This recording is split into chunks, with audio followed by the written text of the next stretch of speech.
an importance of particularly Black women centering ourselves in our politics and in the work that we do. You ready to talk? Yeah, I'm ready to talk.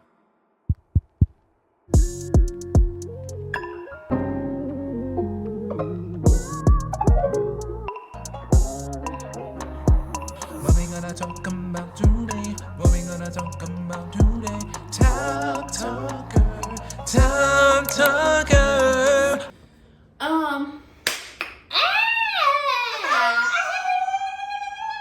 Okay, so we gonna be listening. It can get real special. Okay, so if you cool with that. Okay.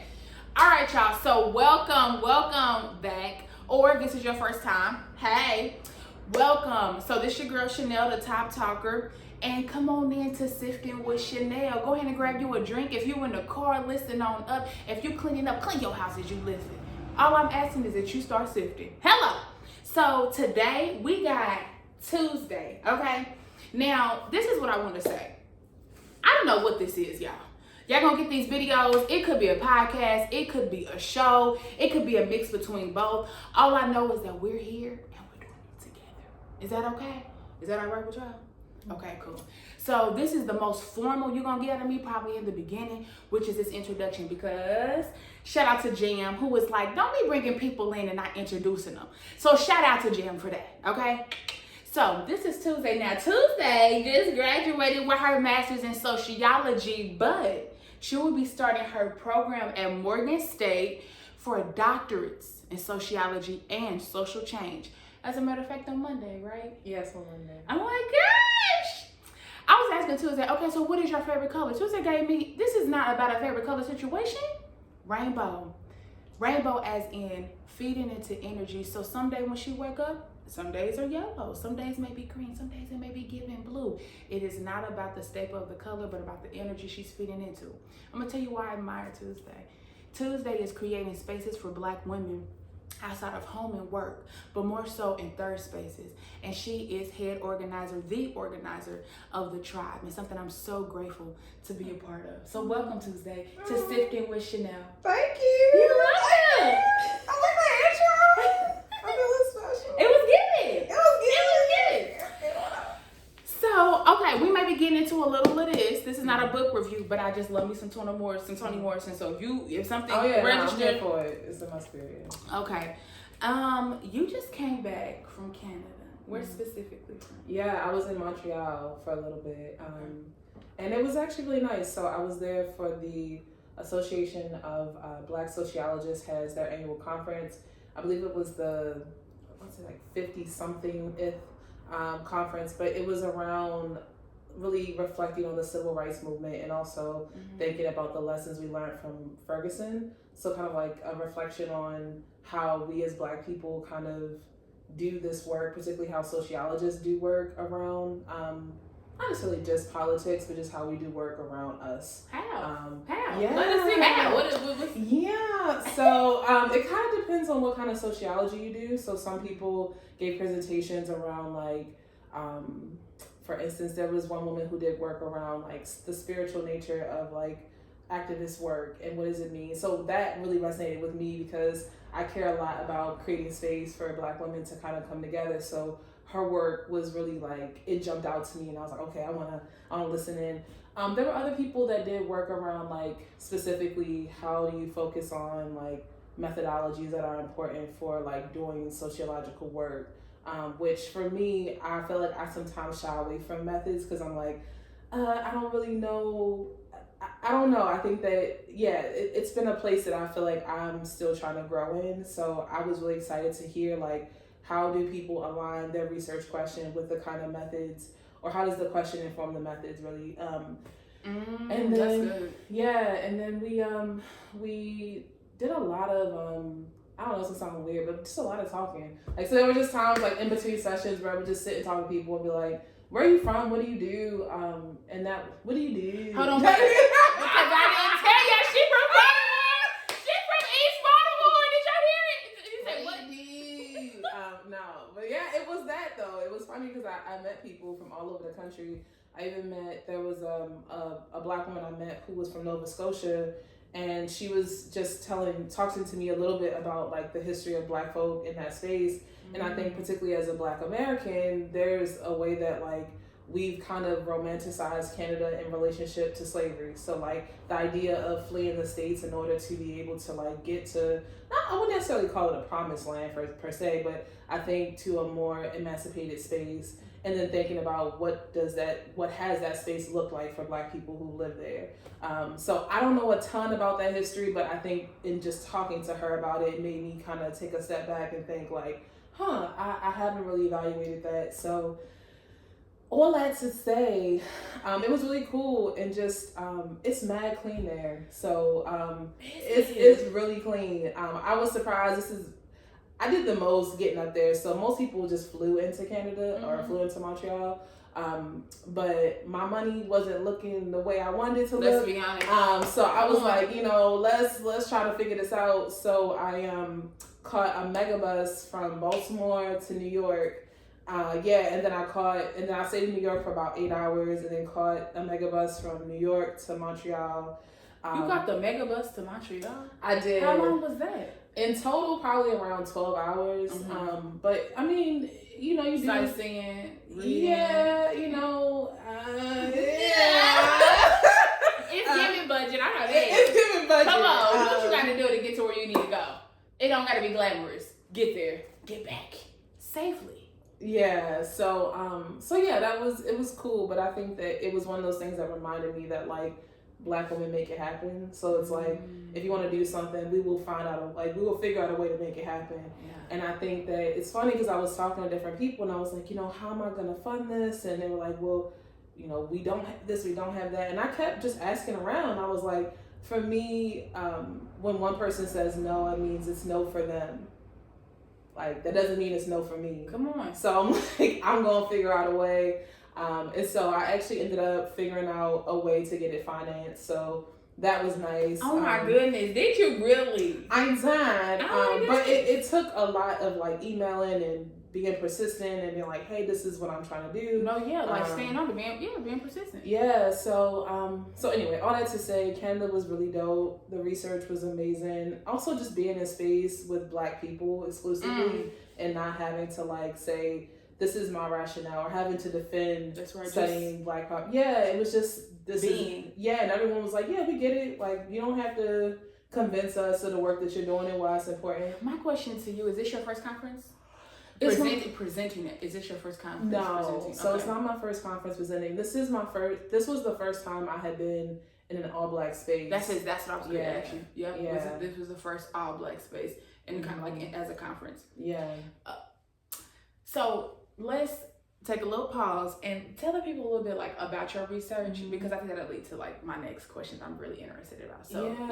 So I do work specifically with Black women in cyberspaces. So I'm really interested in how Black women build space for like healing and community in the cyber world.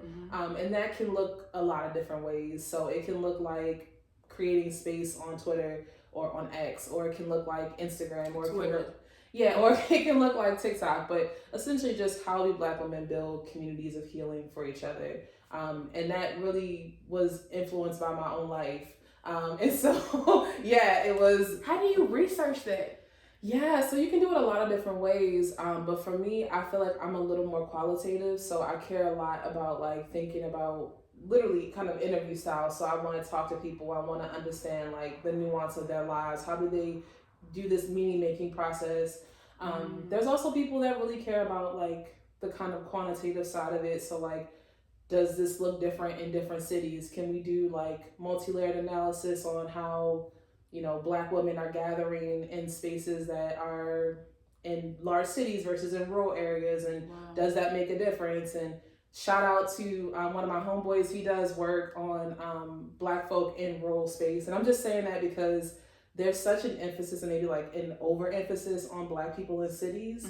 And I think I'm a Black person that comes from a city, so I'm like, oh yeah, like we matter. It makes sense. But I'm also like, yeah, there are Black people that exist in different spaces that are also living and thriving and making meaning of their lives. They deserve space in the literature too. So that's just an aside. But all that to say, I'm really interested in, again, how people heal, and I think that a lot of it comes from my own journey of like healing and my resistance to healing. Oh, that's so good. Yeah, so I have a good friend. Now, I don't know. I like to shout my people out because I have a good friend named Janae. That was like, won't you just say their name? Like, if somebody inspired you, if there's something that is just a morsel of acknowledgement, people want to know who that is. So if you want to shout your homeboy out, feel free. His name is Joey. So shout out to Joey. Shout out to Joey. Yeah. And because I think that makes room for people to actually be invited into this space when we're talking about the work that they do, which is really important. But Mariah, shout out to Mariah, who just finished her master's, and she focuses on Black women and rest. And like how do we create those spaces, but really like the sanctuary of home. And so when you said that, it reminded me of not just us doing a thing, but like being intentional about the thing that we're doing to get what we need, whether that's healing, rest, joy, all of those things that don't necessarily always mean that we can do that easily. Like we have to really take time and make time to do that thing. And so like your research reminds me a little bit of her research, but I think it's important in a time right now, specifically in our country, when we see what is happening with the political shift. And do you think that your work has anything to do with that? And is it affected by that, by what is happening in our country?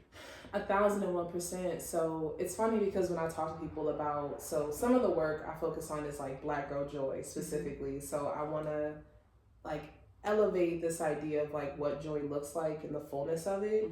But I think that in terms of like what it looks like in this kind of political landscape is that Black people have always, particularly Black women, have always had to juggle like multiple priorities, like thinking about not just my personal self, but my collective self, and how do I show up like for my community and not necessarily just for my personal interests. That's right. And I think that there are moments where like, particularly, you know, social media has so much going on, and I think that there are moments where people are like, this thing may matter to me, and like it's only about me. And I think that, and again, I think that there's value to that. I think that there is an importance of particularly Black women centering ourselves in our politics and in the work that we do.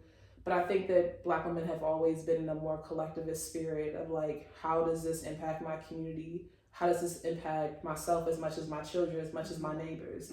And so I think that in this moment, we are and have been reflecting on what will the next 4 years look like given what our choices are today. That's right. And so for me, I think a lot about the idea that there's never been an ideal candidate for Black America.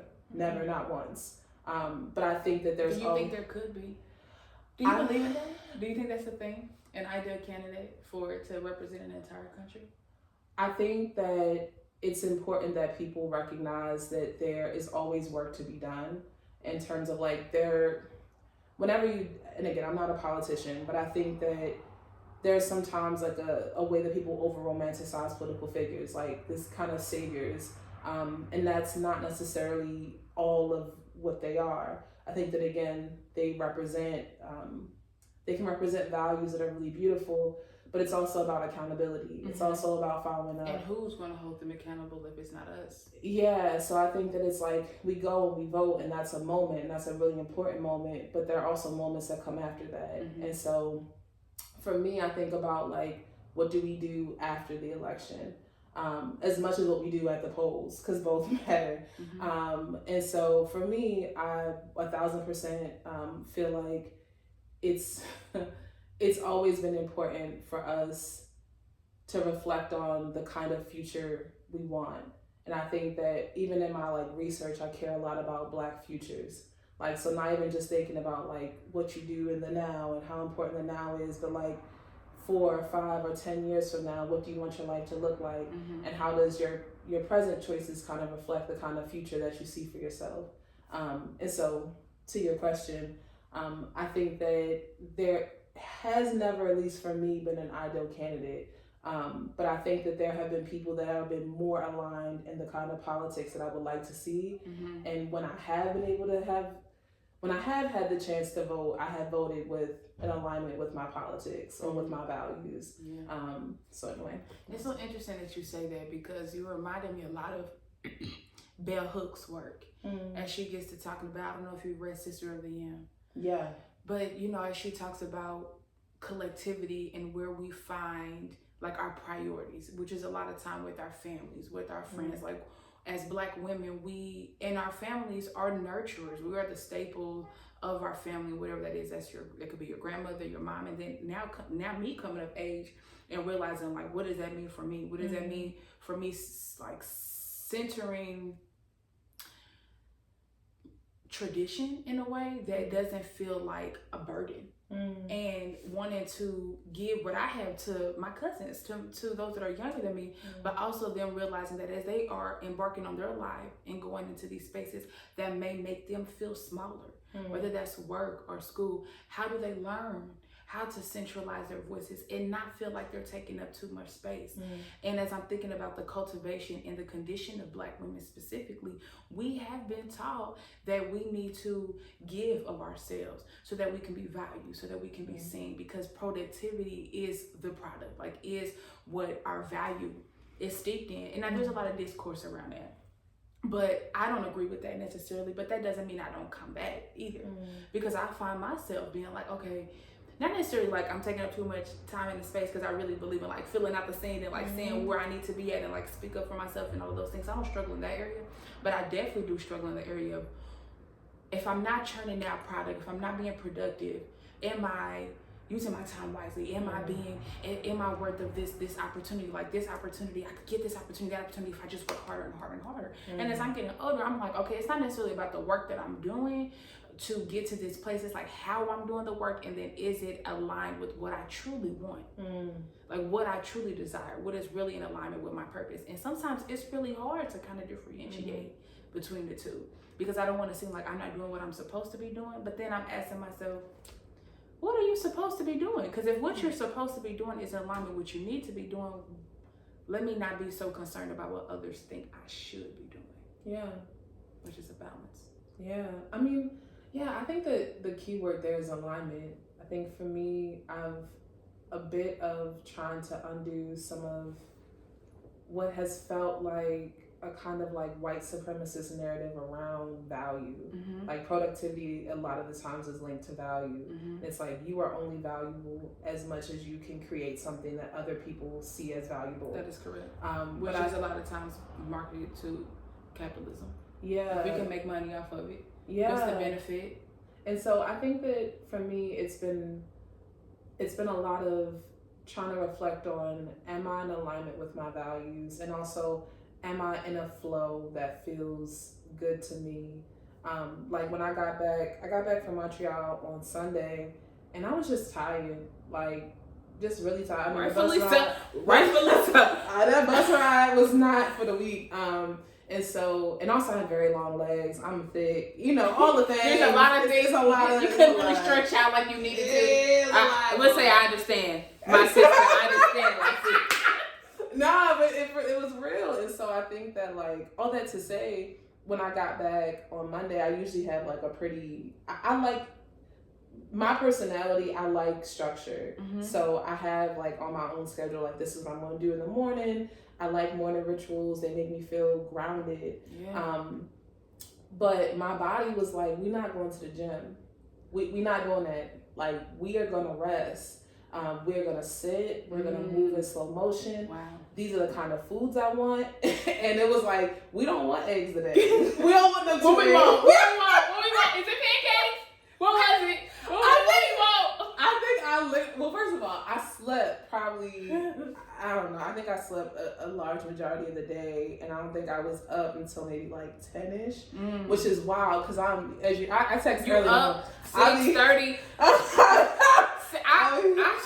I be looking at them text messages like, God bless her. Yeah, she is up to enough to be able to hit that keyboard. Yeah, somebody got to do it. Yeah. But yeah, it was one of those things where I'm like, I'm typically an early riser because I like that energy. But a big part of me was like, nah, this isn't it. Like, I need to flow. And what I really wanted,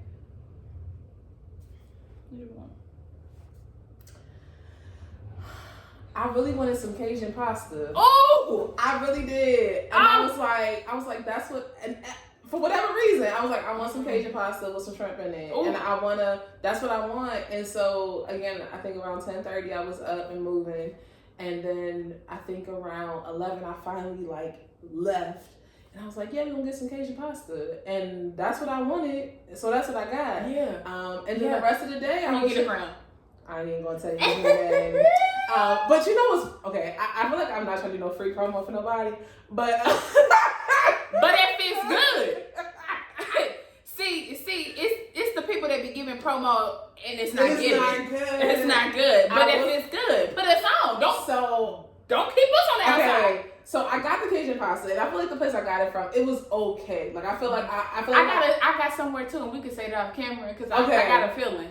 Okay. So there's that. So I got the Cajun pasta. It did what it needed to do, and then I was like, I feel like I really like sweet plantains. Mm-hmm. So I'm really big on it, and I will shout this place out because I feel like for me they do it for me. Okay. It's called Polloteca. It's in the harbor. I really love the place. I feel like I'm an ambassador at this point because I be telling people like, you want the Polloteca? You been there?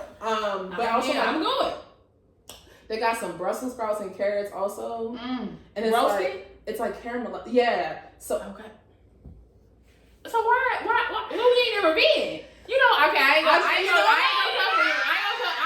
it's okay. But all this to say, that's what I wanted, and I was like, yeah, but then I'll go running. And I've been on this whole thing around like just caring for my body more. Mm-hmm. I think like making space for that, and so anyway, all this to say, I told myself that I'm gonna be in a flow with what my body is calling for, and that's what it called for. So that's what I did, and so it's interesting to kind of like bring this full circle.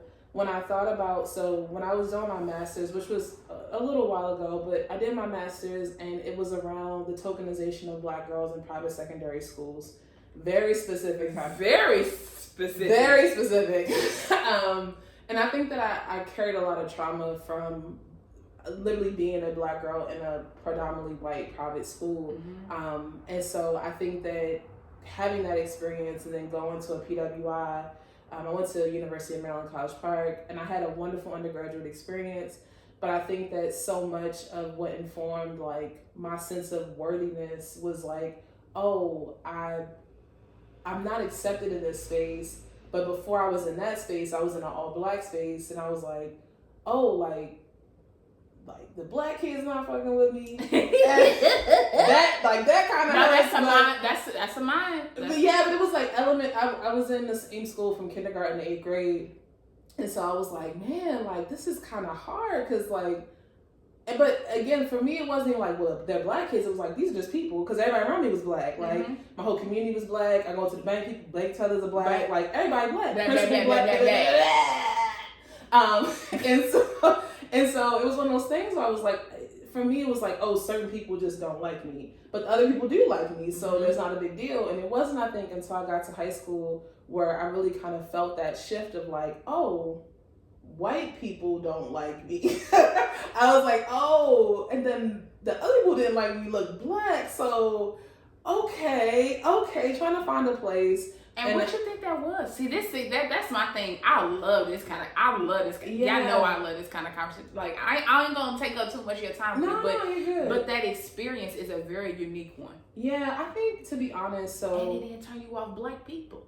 No, because you got some people that didn't turn them off of community. Yeah. Because they weren't accepted, and so they go all the way left, because they're like, oh, Black people ain't accepting me. Okay, then I'm gonna just go all the way left, and not even try to find like the like in between. Yeah, I think that, to be honest, so I recognized very early that I was a nerd, like a proud one too. Like not like, oh, I'm trying to be cool. Like nah, like I love to read. I love like raising my hand in class. I want to talk. I'm a yapper. I was like, yappa. So like just yappity yap since I was like a kid. And so I think that very early I was like, okay, like this makes me different.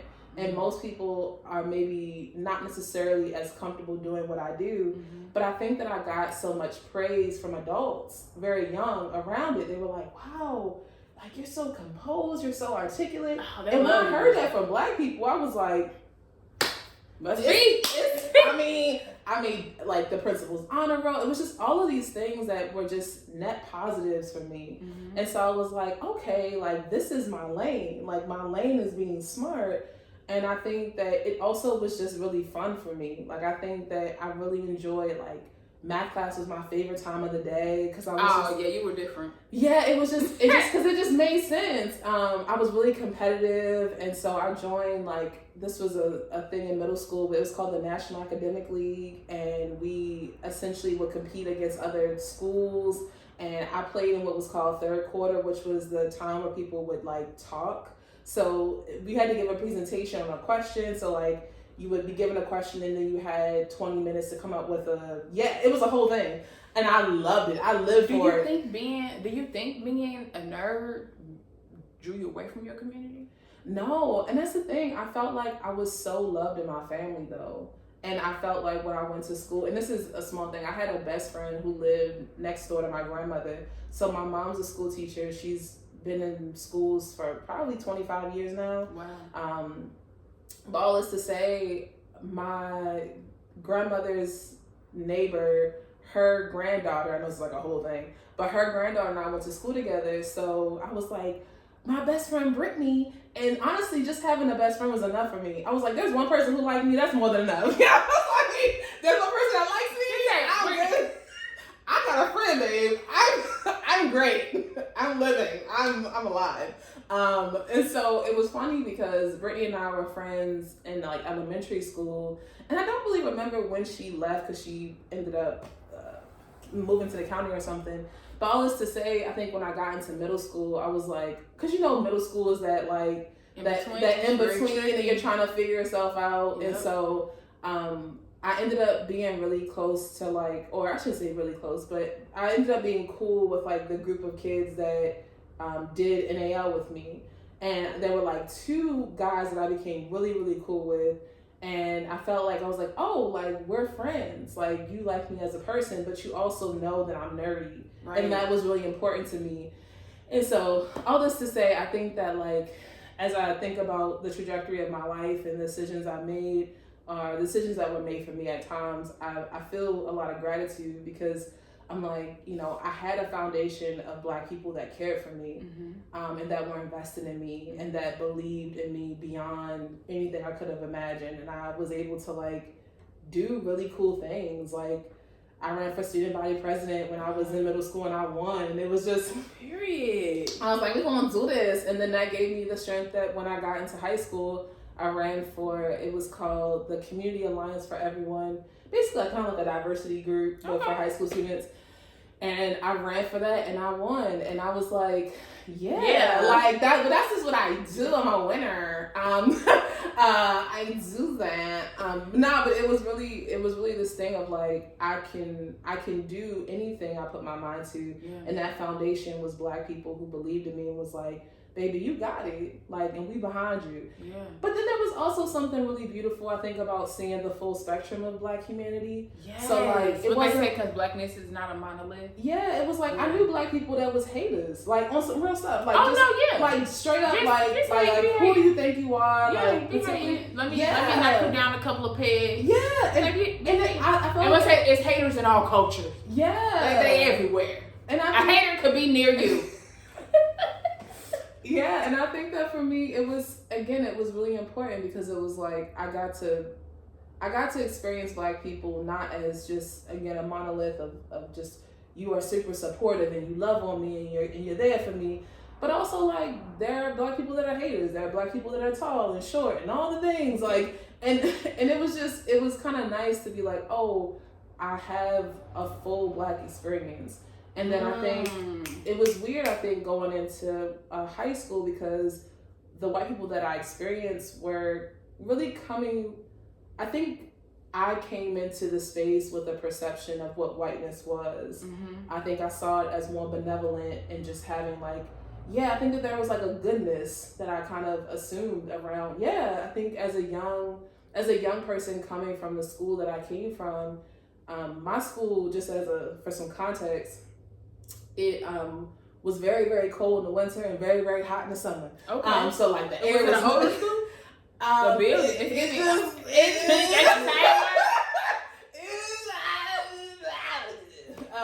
Yeah, but I don't know. But I felt a lot of gratitude for the people that were in the school, because again, I feel like there was a lot of love there. Yeah. But just structurally, maybe there was some stuff. But anyway, the point being, once I transitioned to high school, and I was like, oh my gosh, like you all have land. Like you walk outside for your classes, and like the bell rings, and then like no one is telling you where to go. You go, like you have agency. Right. And that was the first time in my life where I had experienced that, because so much of like public school, as you know, it's kind of around authority and rules and all the things. And so all this to say, when I again transitioned into high school, one of the first things I remembered, I'm not gonna go on a super long tangent about this, but when I was looking for high school, I went to different schools, and the private school network in Baltimore is really kind of interesting. But I went to different private schools, and when I got to the one that I eventually attended, my mom had asked me like, oh, like how was your tour today? Mm-hmm. And I was like, the cookies were so good. And she was like, what? I was like, the cookies, they were so good. They was fresh, mom. Like they baked them, and they were there. Like, we could just take the cookies. And she was like, right. At the time, this school, and it's significantly more, but at the time that I was going or applying to go, this was, I think, 2005, mm-hmm. The school was, I think, around 30 or 35,000 a year. And this is for high school. And so, and that number could be off by a little bit, but the point being, it was a very expensive experience. And my mom was like, I send you to this school, I want more than the cookies are good. That's right. But for me, one of the things that was she's paying tuition. And this is the thing, I was just shadowing. Like I wasn't even going to the school at this point. This was just me checking the school out. But I remembered that experience because at my public school, one of my favorite parts about the day was lunch, because lunch was the time we could actually talk. That's right. Because you weren't really allowed to talk as a black kid unless your hand was raised. So, and I mean, I think my social studies class was maybe a little different in that regard. Social studies is always different. Chat. The yappers! That's the yappers! Yeah, because we got to talk about something that was going on. Everybody else wanted you to be quiet. Shh. And that's why I loved lunchtime, because I was like, oh, I can be a yapper. Like, this is my time to yap. You said, this is my time to shine. Listen! And so we would go through the lunch line, and you were given your food. Like, you had no options. Mm-mm. This is what you're given for the day. You want white milk or chocolate milk? And then the other option that was really the only real like option was the cookies. There were like, I think it was like butternut or like a butter something cookie. There was like a chocolate chip cookie. But like and you had to pay for that with like real money. Oh. So I was like, whenever I would come to the cookies, like I couldn't afford to get the cookies every day. But I remember the cookies, like you had to open them and they were hard. Like you would bite them and they would like, not hockey pucks. But again, they were like a small delicacy, which sounds weird now, but it was a small delicacy in my day. And so seeing though the difference in something as small as cookies, when I went to the high school that I was shadowing at, I was like, this is not just about cookies, this is about care. You bake them fresh the day of.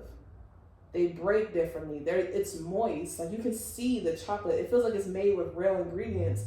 This is about quality. That's right. And so it felt like these cookies were almost like symbolic to like the literal nature of the school. Like, wow. And so anyway. That's good. No, this is how research starts. I'm not even trying to be funny. This is the beginning of like research of, because right now these cookies are like symbols of socioeconomic status. Oh, 100%. Yeah. Are you getting hockey pucks? Or are you getting the delicious morsels of $30,000+ a year? And even though it seems small, it's not, because even though you have to pay when you were, at the other school, it still is like a representation of like something to look forward to. Yeah. Like it still says something if you could pay to get these cookies, even though it was hard. Mm-hmm. If you could pay to get these cookies, it's still like, okay, so you got the good cookies, which turns out not to be the good cookies. Yeah. Crazy. Yeah. Oh, that's so good. And it's wild because even, again, the whole lunch experience was so different because they had different lines. So in my public school, you went in, it was very like militaristic in a way. Like you had to stand in line, you had to be quiet. I mean, and you would go through the line, they would literally put it on your plate and then you would move forward. You couldn't say like, I don't want, no, you get what we put on your plate. And I remember when I went to tour the high school, there were two different sections. There was a hot food section, there was a cold food section, and there was a salad bar in the middle. And I couldn't believe that there was just food out that we could touch. And again, it felt so small to me. And it wasn't until I got to college and I kind of got the language around like, why was this so jarring for me? But I think that really boiled down to this idea that like children were people that were agentic. And I had never before in my life, at least in school, been kind of given that kind of trust by an adult. That agency. Yeah, like you can make a choice for yourself. You can do what's best for you. Wow. And whenever you're ready, you can take a seat wherever you like. And I was just like, whoa, this feels different. You say, relax.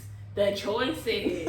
I'm overwhelmed. Do you think that like any of these experiences, I mean, I guess they all in some kind of way influence the work that we do, but is there any direct connection with your own experiences to how you approach the work that you do? Yeah. How you move throughout the world in that way? Yeah, so I think that I carried a lot of hurt because of my expectations around the freedom that high school experience would give me. Mm-hmm. I think that I learned that while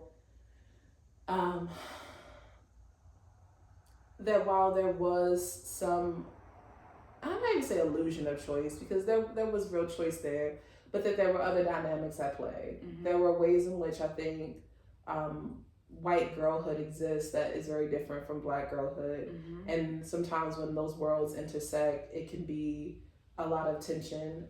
It can be, I remember, this is not even necessarily a small thing, but we were reading The Adventures of Huck Finn, which is like, people talk about the canon and the importance of certain literature. And so we were reading this text, and at the time, I was just like, how are we reading this? Right. But more importantly, I think it wasn't until, like, I remember reading it as a teenager and being like, there's something weird happening here. And we had actually read the book aloud in school, like with the N-word in it. And I'm saying the N-word because like, it wasn't like, oh, anybody can say nigga, but it was like, oh no, like I'm in a classroom full of white people that I know have a very different relationship to this word than I do. That's right. And so now I'm feeling a type of way because I'm like, what's going on? And it wasn't, and I felt like even how we explored the text felt very oppressive because I was like, we read Toni Morrison, which I was grateful for, but I felt like every time we read a black author, there wasn't enough space to really, or maybe there wasn't enough understanding of what they were doing. Mm-hmm. So it almost felt like their brilliance wasn't full, like we weren't fully able to like get it. It was like, oh, this person's saying this thing that sounds weird. We don't know why they sound weird. Right, not able to really like analyze, dissect, even critique if you could, like what is actually happening in the text. Not even be able to study the text. Because those other books, those other canons, we were talking about the Adventures of Huck, those texts were like, they wanted us to like dive deep. Like they wanted us to like care so much about it, like to analyze the work. I know what you're saying when you sound like we read black authors and it was like, I don't know if it was the professor or the teacher or whatever it is, but they were not able to like really get into the meat of it like the way that I wanted to. Because like we finally get to this book, I want to talk about it. Well, that's the thing. So even with Huck Finn, I remember, years later, I had reread the text just because I was like kind of just curious. And I was like, Jim was really brilliant.